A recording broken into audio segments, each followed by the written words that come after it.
नमस्कार, आप देख रहे हैं AMG न्यूज। आपके साथ मैं नीला। शहर और आसपास की खबरों को लेकर हम हाजिर हैं।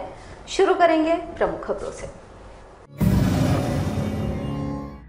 राजधानी रांची में मुख्यमंत्री हेमंत सोरेन ने की आपदा प्रबंधन प्राधिकार की बैठक। अनलॉक 3 पर हुई चर्चा। राज्य में शॉपिंग मॉल को खुलने की मिली इजाजत। जमशेदपुर जिले के उपायुक्त ने की पहल। नौकरी व पढ़ाई के लिए देश से बाहर जाने वालों को विशेष शिविर के तहत दिया जाएगा वैक्सीन। पहले दिन 18 लोगों को मिला वैक्सीन। चांडिल थाना क्षेत्र के चिलगू NH 33 पर हुआ भीषण सड़क हादसा। मौके पर हुई एक व्यक्ति की मौत।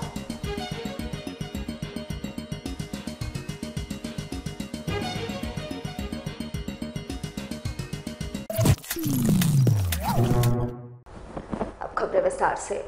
झारखंड राज्य के मुख्यमंत्री ने मंगलवार को राजधानी रांची में आपदा प्रबंधन प्राधिकार की बैठक में शामिल होकर राज्य में अनलॉक 3 पर चर्चा करते हुए उन्होंने राज्य भर में इतने दिनों से बंद पड़े शॉपिंग मॉल को खोलने की इजाजत दे दी है। आगामी 17 जून सुबह 6 बजे से ये नए नियम लागू होंगे। गौरतलब हो कि पिछले बार दिए गए छूट में शॉपिंग मॉल व कपड़ों के दुकानों को खोलने की इजाजत नहीं दी गई थी, लेकिन अनलॉक 3 के तहत इन्हें भी अब खोलने की इजाजत दे दी गई है। हालांकि पूर्व की भांति ही शाम 4 बजे तक सभी प्रतिष्ठान खोले जाएंगे और उसके बाद केवल इमरजेंसी सर्विस चालू रहेंगे। वैसे इस बार भी शनिवार शाम 4 बजे से सोमवार को सुबह 6 बजे तक संपूर्ण लॉकडाउन का नियम लागू किया गया है। हालांकि बाकी के तमाम नियम पहले की तरह ही रखे गए हैं। वैश्विक महामारी कोरोना वायरस से निजात दिलाने के लिए अभी एकमात्र वैकल्पिक वैक्सीन ही है। इस महामारी के दूसरे लहर में झारखंड में सबसे ज्यादा प्रभावित जिला जमशेदपुर रहा। बावजूद इसके वैक्सीनेशन अभियान में जमशेदपुर लगातार आगे बढ़ रहा है। जानकारी देते हुए जिले के उपायुक्त सूरज कुमार ने बताया कि 45 वर्ष से अधिक आयु वर्ग के 46% लोगों ने वैक्सीन का पहला डोज ले लिया है, जबकि 60 वर्ष उम्र के 52% लोगों ने वैक्सीन ले लिया है। वहीं 18 साल से अधिक आयु वर्ग के 10% लोगों ने वैक्सीन ले लिया है।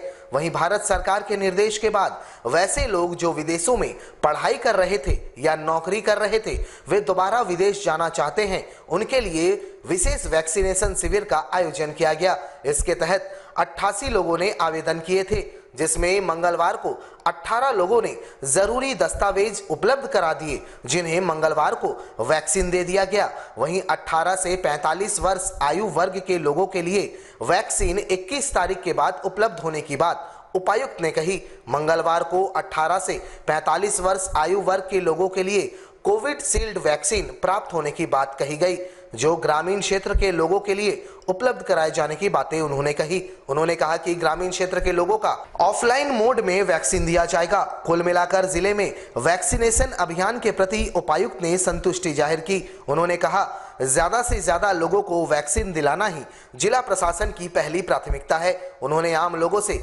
वैक्सीनेशन सेंटर पहुंचकर अपनी बारी आने पर वैक्सीन लेने की अपील की। 18 से लेकर 45 वर्ग के जो लोग हैं, उनके लिए वैक्सीनेशन की थोड़ी सी कमी है। आज हम लोगों को कोविशील्ड मिलने की संभावनाएं हैं।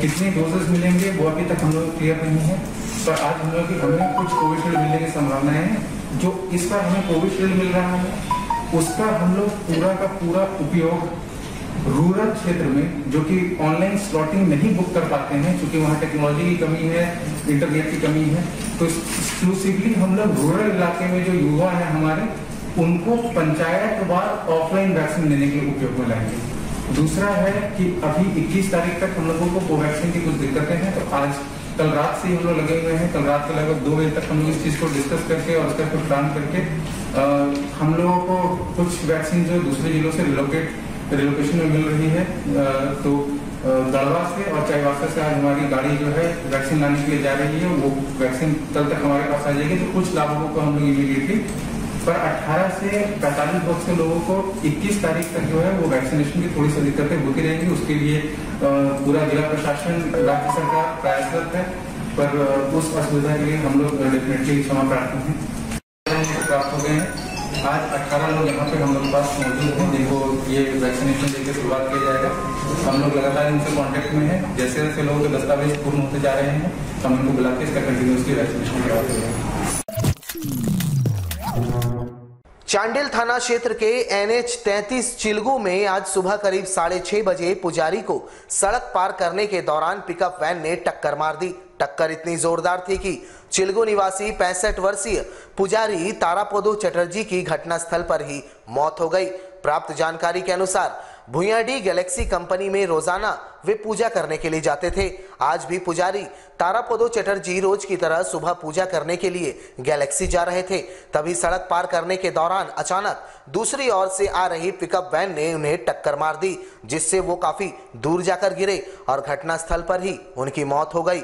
मौके पर पहुंचे हाईवे सेफ्टी वेलफेयर सोसाइटी के अध्यक्ष दिलीप महतो ने दोनों पक्षों को समझा बुझाकर मामला शांत कराया, जिसमें मुआवजे के तौर पर 50,000 रुपए देने की बात तय हुई। इसमें तत्काल 20,000 रुपए उनके परिजनों को दिया गया। वहीं मौके पर पहुंची चांडिल पुलिस ने शव को कब्जे में लेकर पोस्टमार्टम के लिए सरायकेला सदर अस्पताल भिजवा दिया। बात नहीं होती, एक्चुअली गाड़ी मालिक की राह देख रही थी।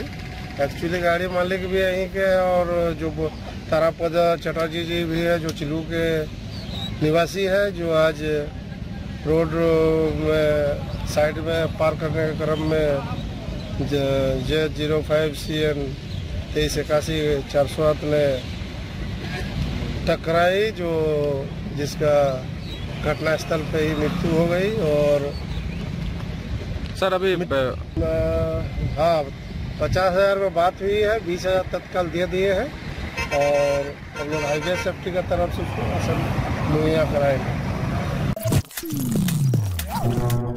मंगलवार को झारखंड सरकार ने राज्य में 10 IPS का ट्रांसफर कर दिया है। इसके तहत सरायकेला SP मोहम्मद अर्शी को ट्रांसफर कर मुख्यालय भेजा गया। उनके स्थान पर जमशेदपुर के रेल SP आनंद प्रकाश को सरायकेला SP का पदभार सौंपा गया। वहीं आतंकवाद निरोधी दस्ता के SP अंजनी अंजन को रांची ट्रैफिक SP बनाया गया।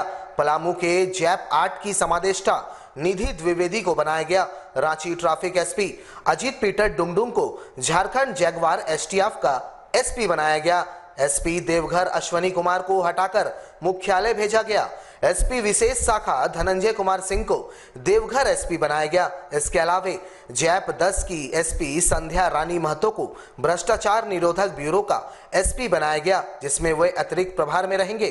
किशोर कौशल को भी झारखंड भ्रष्टाचार निरोधक ब्यूरो के SP का अतिरिक्त प्रभार दिया गया। वहीं मूसाबनी CTS के SP अमन कुमार को हटाकर भ्रष्टाचार निरोधक ब्यूरो का SP बनाया गया।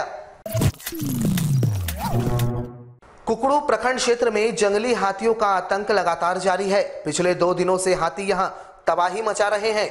बीती रात कुकड़ू प्रखंड क्षेत्र में चौका, केंदा, अंदा, आदरडी सहित कई गांवों में जंगली हाथी द्वारा तोड़फोड़ करते हुए कई घर को ध्वस्त कर दिया गया और घर में रखे अनाज को खाकर बर्तनों को रौंद दिया। वहीं घर धंसने के क्रम में एक बच्चे के पैर में गहरी चोट आई। सूचना पाकर मंगलवार को कुकड़ू के BDO व जिला परिषद उपाध्यक्ष अशोक साव घटनास्थल पर पहुंचे, जहां वन विभाग के अधिकारी भी पहुंचे।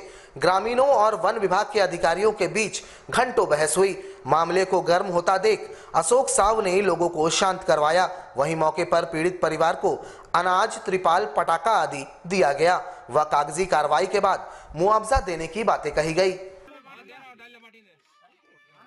देखिए, ये बहुत दुख की बात है कि आज इस गाँव में जो है, चौका गांव में जो है, पहले कल भी हुआ था आपका आदरडी, बगल में आदरडी जो है, वहाँ 3-4 घर तोड़ दिया था। आज भी एकदम टूट गया है इन लोगों का घर। साथ ही साथ सारा जितना खाना पीना इनका रखा हुआ था वो भी बर्बाद कर दिया है, सामान भी बर्बाद कर दिया है। तो तत्काल हम लोग जो है जितना हो सका है, चावल हम लोग उपलब्ध करा दिए हैं, दाल उपलब्ध करा दे रहे हैं, आपका तिरपाल हम लोग व्यवस्था करा दिए हैं, वो हम लोग करा दिए हैं। लेकिन ये परमानेंट समाधान नहीं है। परमानेंट समाधान ये है जो फॉरेस्ट डिपार्टमेंट है इन लोगों को इक्विप्ड कर दे, टॉर्च दे दे, चाहे पटाखा दे दे, ये व्यवस्था करे कि आगे दिन हाथी को यहाँ से निकालने में लोग कामयाब हो सके। साथ ही साथ अभी जो इन लोगों का क्षति हुआ है इसका तुरंत भरपाई फॉरेस्ट डिपार्टमेंट करे, जितना जल्दी हो सके घर बनवा दे और एक परमानेंट व्यवस्था होने से ही इसका समाधान हो पाए। विश्व पवन दिवस के मौके पर जमशेदपुर में आनंद मार्ग यूनिवर्सल रिलीफ टीम ग्लोबल के द्वारा निशुल्क पौधा वितरण का अभियान चलाया गया। वैसे लगातार समय समय पर टीम इस अभियान को चलाती है और लोगों को पर्यावरण संरक्षण का संदेश भी देती है। विश्व पर्यावरण दिवस के मौके पर इनके द्वारा 50 फलदार व औषधीय पौधों का वितरण किया गया। टीम के सदस्यों ने कहा कि आज के इस ग्लोबल वार्मिंग के युग में जरूरत है कि सभी पर्यावरण संरक्षण के प्रति अपने अपने जिम्मेवारी को समझे, ज्यादा से ज्यादा पेड़ पौधे लगाएं और उन्हें संरक्षित करें, तभी जाकर हम फिर से एक बार धरती को हरा भरा कर पर्यावरण को संरक्षित करने में कामयाब होंगे। विश्व पवन दिवस है। आज के दिन इसे हवा दिवस, विंड दिवस भी कहा जाता है। आज के दिन हम लोग आनंद मार्ग एवं पीकैप की ओर से आज निःशुल्क पौधा वितरण का कार्यक्रम रखे थे। काफ़ी लोगों के बीच में पौधा वितरण किया गया है। चूँकि पृथ्वी का ग्लोबल वार्मिंग से लड़ने के लिए एकमात्र उपाय है ज़्यादा से ज़्यादा पौधा लगाया जाए। पेड़ पौधा के बारे में, घास लता, गुल्म लता के बारे में हम लोग सोचें। इसे जब तक इसे अपने परिवार का सदस्य मानकर, इसे अपना समाज का अंग जब तक इसको हम नहीं बनाएंगे, तब तक पर्यावरण को सुरक्षित नहीं रखा जा सकता है। और इस कोरोना काल में तो हम सबको पता चल गया कि ऑक्सीजन का क्या महत्व है मनुष्य के जीवन में। जमशेदपुर में कांग्रेस के छात्र विंग NSUI में इन दिनों राम के नाम पर कोहराम मचा हुआ है, जहां कई छात्र सदस्यों ने जिला अध्यक्ष रोज तिर्की के इस्तीफे की मांग उठाते हुए आला कमान को एक पत्र लिखकर उन्हें तत्काल पदमुक्त किए जाने की मांग की है। इस संबंध में NSUI के सदस्य लव कुमार ने बताया कि NSUI छात्र विंग का एक व्हाट्सएप ग्रुप है, जिसमें कुछ सदस्यों द्वारा जय श्री राम कहकर एक दूसरे को संबोधित किया गया, जिसके बाद जिला अध्यक्ष ने सभी सदस्यों को ग्रुप से यह कहते हुए बाहर कर दिया कि प्रभु श्री राम का नाम अश्लील भाषा है। इसको लेकर छात्र भड़क उठे और जिला अध्यक्ष रोज तिर्की के खिलाफ मोर्चा खोलते हुए तत्काल उनके इस्तीफे की मांग कर डाली। वहीं रोज तिर्की के खिलाफ छात्रों में नाराजगी इस कदर देखी जा रही है कि उन्होंने प्रदेश आलाकमान को चिट्ठी लिखकर तत्काल रोज तिर्की को पदमुक्त किए जाने की मांग की। वैसे प्रभु श्री राम के नाम को अश्लील कहना रोज तिर्की को कितना महंगा पड़ने वाला है, ये तो अब आने वाला समय ही तय करेगा। फिलहाल जमशेदपुर NSUI संगठन जिला अध्यक्ष को हटाने की मांग पर अड़े हैं कि हम लोग सभी NSUI छात्र संगठन जमशेदपुर के कार्यकर्ता हैं।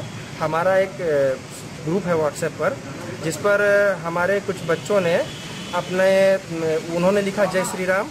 इसके लिए हमारी जिला अध्यक्ष रोज तिर्की उन सभी को पार्टी से बर्खास्त कर दिया। उनका कहना है कि अगर ग्रुप में रहना है तो तुम जय श्री राम नहीं लिख सकते। और तो हम महोदया से ये जानकारी चाहते हैं कि अगर क्या हम अपने भगवान का नाम ले रहे हैं तो वो गलत है। उनका कहना है कि हम लोग अश्लील बात बोलते हैं, तो क्या अपने भगवान का नाम लेना अश्लील है? अगर अश्लील है तो फिर सही क्या है वो बताएं। और अगर NSUI में उनका कहना ये है कि हम जय श्री राम का नाम लेना गलत है, तो फिर किस भगवान का नाम लें जो उनके नज़र में सही रहेगा। अतः मैं इस बात का विरोध करता हूं और हमारी यह मांग है कि वो इस्तीफा दें। राज्य सरकार द्वारा लागू स्वास्थ्य सुरक्षा सप्ताह एवं लॉकडाउन के अवधि में शहर के अंदर चलने वाले मिनी बसों का परिचालन पूरी तरह ठप है। इस वजह से बस मालिक एवं कर्मचारियों के समक्ष भुखमरी की स्थिति उत्पन्न हो गई है। वैसे जमशेदपुर शहर के अलग अलग रूट के लिए लगभग 100 बसों का परिचालन मिनी बस स्टैंड साक्षी से होता है और ये सभी बसें विगत 2 महीनों से स्टैंड में खड़ी है। अब आलम यह है कि बस के मालिक व उनके कर्मचारी भुखमरी की स्थिति में पहुंच गए हैं। हालांकि पिछले बार जब प्रवासी मजदूरों को जिले के अलग अलग इलाकों में भेजा गया था, तब इन्हीं बसों का इस्तेमाल जिला प्रशासन ने किया था, लेकिन उसका भी भुगतान अब तक इन्हें नहीं किया गया है। बस मालिकों के अनुसार लगातार इसके लिए जिले के वरीय अधिकारियों से गुहार लगाई गई है, लेकिन अब तक उन्हें भुगतान नहीं किया गया। इस लॉकडाउन की अवधि में अगर उन्हें बकाया भुगतान मिल जाता तो थोड़ी बहुत आर्थिक राहत इन्हें मिल जाती। वहीं इनके अनुसार सरकार को अब बस मालिकों और कर्मचारियों के माली हालत को ध्यान में रखते हुए जल्द से जल्द बसों का परिचालन शुरू करवाना चाहिए। बस चालक कोरोना नियमों का ध्यान रखते हुए ही बसों का परिचालन करेगी। इससे इनके समक्ष उत्पन्न रोजी की समस्या कम होगी। देखिए, कोरोना संक्रमण के कारण बस की और बस मालिकों की स्थिति तो अत्यंत ही दयनीय है। पिछले 1.5 सालों से हमारे साथ साथ हम लोगों को अपने स्टाफ की भी जिम्मेदारी है। इसको देखते हुए अभी वर्तमान में हम लोगों की स्थिति बहुत ही दयनीय है। इसके लिए हम लोग सरकार से बराबर इस तरह का आग्रह करते हैं कि कम से कम इस लॉकडाउन अवधि में जो प्रवासी मजदूरों को लाने ले जाने के लिए बसों का उपयोग किया गया था, उनका बकाया भुगतान कम से कम हुआ कर दे, जिससे कि हम लोगों की अभी थोड़ी सी आर्थिक परेशानी कम होगी। हमारी सरकार से पुनः यह आग्रह है कि इस दिशा में जल्द से जल्द पहल करे ताकि हम लोगों को एक विकट स्थिति से निपटने में सहायक हो। गाइडलाइन पूरी तरह से बसों का परिचालन ठप है और गाइडलाइन में बसों के परिचालन से संबंधित कोई भी जानकारी अभी नहीं आई है। आशा करते हैं कि आने वाले दिनों में सरकार इस दिशा पर जरूर ध्यान देगी और बस मालिक के साथ साथ स्टाफ की स्थिति पर भी नजर बनाए रखेगी। जमशेदपुर में कोरोना काल के दौरान मारवाड़ी युवा मंच सुरभि शाखा के द्वारा साक्षी स्थित अग्रसेन भवन में रक्तदान शिविर का आयोजन किया गया, जिसमें जिले के सांसद मुख्य अतिथि के रूप में मौजूद रहे।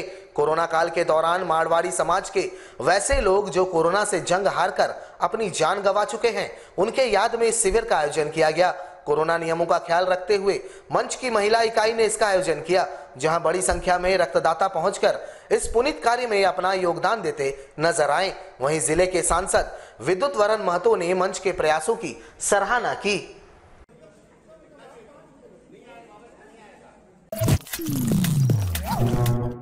भारतीय ट्रेड यूनियन सीटू द्वारा केंद्र सरकार के नीतियों के खिलाफ पिछले 15 दिनों से चले आ रहे विरोध का मंगलवार को समापन हो गया। गौरतलब है कि सीटू द्वारा कृषि बिल कानून 2020, बैंकों एवं सरकारी संस्थानों का निजीकरण, महंगाई, श्रम कानूनों में बदलाव सहित कई मुद्दों को लेकर केंद्र सरकार के खिलाफ विरोध प्रदर्शन किया जा रहा था। वहीं समापन के मौके पर सीटू नेताओं ने केंद्र सरकार की नीतियों के खिलाफ विरोध आगे भी जारी रखने की बातें कही।